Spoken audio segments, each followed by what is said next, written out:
আশা করি সবাই সুস্থ আছেন। যেহেতু পৃথিবীর ইতিহাসে অন্যতম দীর্ঘ সময় ধরে চলা যুক্তরাষ্ট্র যে যুদ্ধ করেছে সেটা করেছে ভিয়েতনামে। প্রায় 20 বছর যুদ্ধ করেছে। আর এই জন্যই কিন্তু ভিয়েতনাম এবং যুক্তরাষ্ট্র সম্পর্ক ঐতিহাসিকভাবেই খারাপ। তবে এই ক্ষেত্রে কূটনীতিক অঙ্গনে একটা বিখ্যাত উক্তি আছে না, যে পৃথিবীর আন্তর্জাতিক কোনো দেশের সম্পর্কেই চিরস্থায়ী বন্ধু বা চিরস্থায়ী শত্রু বলে কোনো কথা নেই। সম্পর্কের মধ্যে যেটা চিরস্থায়ী আছে সেটা হলো স্বার্থ। স্বার্থের কারণে বন্ধু শত্রু হতে পারে, আবার শত্রু বন্ধু হতে পারে।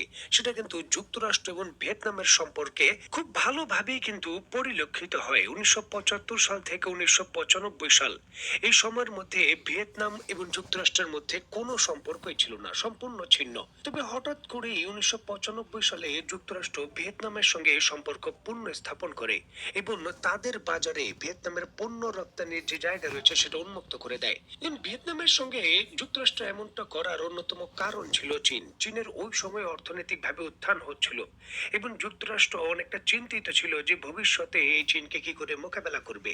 ভিয়েতনামের সীমান্ত যেহেতু একেবারে চীনের সংলগ্ন, তাই ভিয়েতনামকে ব্যবহার করার একটা উত্তম সুযোগ কিন্তু তারা খুঁজে দেখে, যার জন্য এই ব্যবহারের অংশ হিসাবে ভিয়েতনামের সঙ্গে সম্পর্ক স্বাভাবিক করা হয়। বর্তমান সময়েও ভিয়েতনাম এই যুক্তরাষ্ট্রের ভেতর $13 বিলিয়ন পণ্য রপ্তানি করে এবং যুক্তরাষ্ট্র কিছু কিছু মিলিটারি সহযোগিতাও দিয়ে থাকে।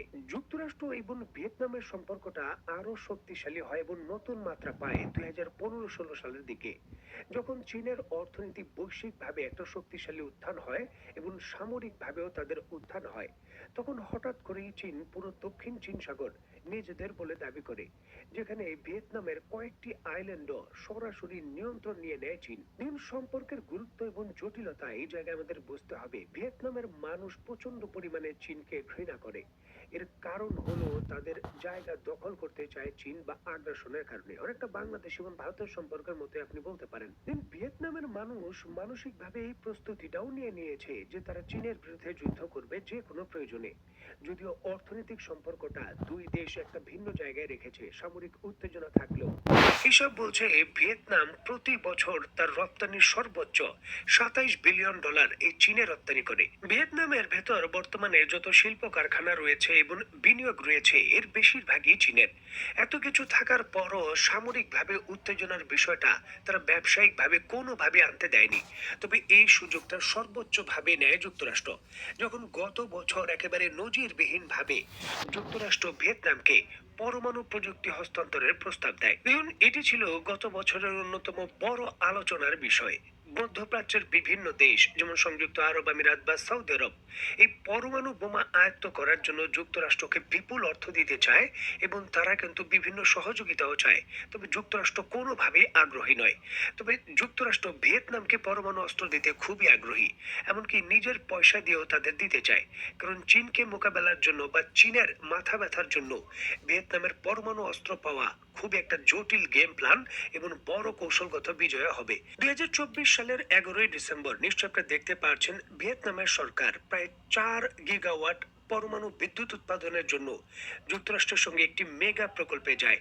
ধারণা করা হচ্ছিল যে এই পরমাণু বিদ্যুৎ উৎপাদনের প্রকল্পটা এটা শুধু নামে একটা প্রকল্প ছিল, বাস্তবে ছিল পরমাণু শক্তিধর হিসাবে ভিয়েতনামের আত্মপ্রকাশ। বিষয়টা নিয়ে বহুদিন ধরে চীনের সঙ্গে জটিলতা চলছিল এবং চীন কি করে এটাকে মোকাবেলা করবে এবং কি করে যুক্তরাষ্ট্রের এই প্রকল্পকে বানচাল করে দেওয়া যায় তার কিন্তু কৌশল খুঁজছিলেন। অবশেষে চীন এই ক্ষেত্রে একটা বড় বিজয় অর্জন করেছে। সরাসরি যুক্তরাষ্ট্রের 30 বছরের যে সাধনা, 1995 সাল থেকে 2025 সাল, এই 30 বছর ভিয়েতনামে যে সাধনা করেছে সম্পর্ক ভালো করা বা চীনের বিরুদ্ধে ভিয়েতনামকে শক্তিশালী হিসেবে গড়ে তোলা, সকল কিছু গুড়িয়ে দিয়েছে। যুক্তরাষ্ট্রের সঙ্গে কোনো ধরনের পরমাণু কর্মসূচিতে ভিয়েতনাম যাবে না, এমনকি নিজের দেশের ভেতর কোনো নতুন করে পরমাণু কর্মসূচি চালু করবে না এমন লিখিত প্রতিশ্রুতি দিয়ে চুক্তি করে ভিয়েতনাম তার দেশের ভেতর $8 বিলিয়ন চীনা অর্থায়নে বুলেট ট্রেন নির্মাণ প্রকল্প চুক্তি স্বাক্ষর করেছে। গতকালকে নজিরবিহীন ভাবে ভিয়েতনামের সংসদের ভেতর এই প্রজেক্টকে কেন্দ্র করে এই প্রকল্পকে কেন্দ্র করে ভোটাভুটি হয়, যেখানে ভিয়েতনামের সংসদের অন্তত 95% এমপি এই বিলটি পাশ করার পক্ষে ভোট দেন এবং চীনের সঙ্গে চুক্তির পক্ষে ভোট দেন। 390 কিলোমিটার এই নতুন রেল লাইন তৈরির জন্য ভিয়েতনাম চীনের সঙ্গে নজিরবিহীনভাবে $8 বিলিয়ন নতুন প্রকল্পের চুক্তি স্বাক্ষর করেছে, যেটা সরাসরি ভিয়েতনাম এবং চীনকে এই হাই স্পিড রেল লাইনের মাধ্যমে যুক্ত করবে। 390 কিলোমিটার বা 240 মাইলের এই নতুন যে রেল লাইন প্রকল্প বাস্তবায়নের জন্য চীনের সঙ্গে চুক্তি হলো, এটি ভিয়েতনামের কিছু গুরুত্বপূর্ণ উৎপাদন কেন্দ্রের মধ্য দিয়ে যাবে।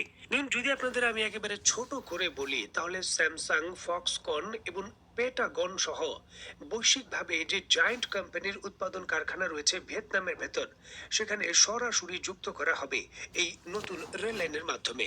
বিশ্বের এই জায়ান্ট বড় বড় কোম্পানিগুলো চীন থেকে প্রচুর পরিমাণে তাদের প্রয়োজনীয় যন্ত্রাংশ আমদানি করে থাকে।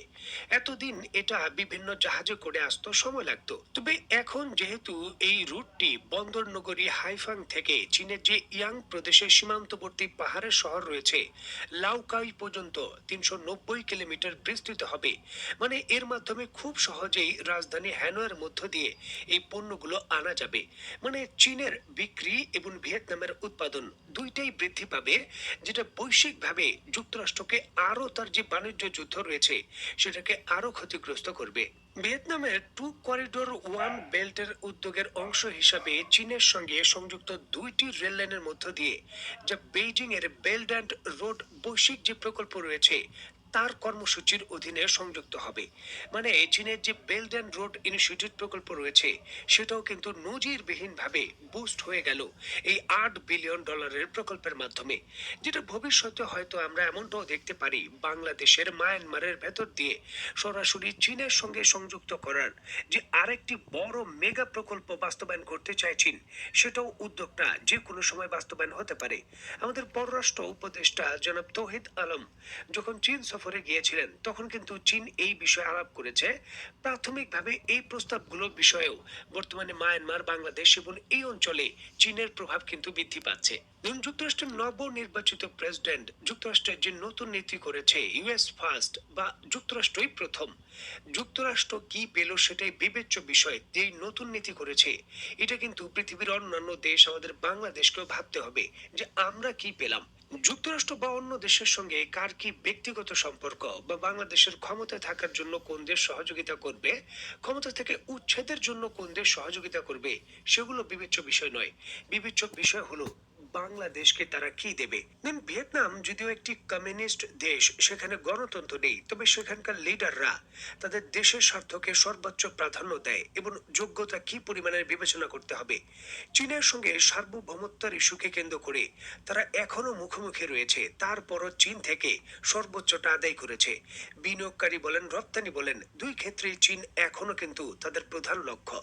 তারপরও কিন্তু ব্যবসা বাণিজ্যের ক্ষতি না করে সার্বভৌমত্ব এবং দেশের স্বার্থকে তারা সমুন্নত রেখেছে।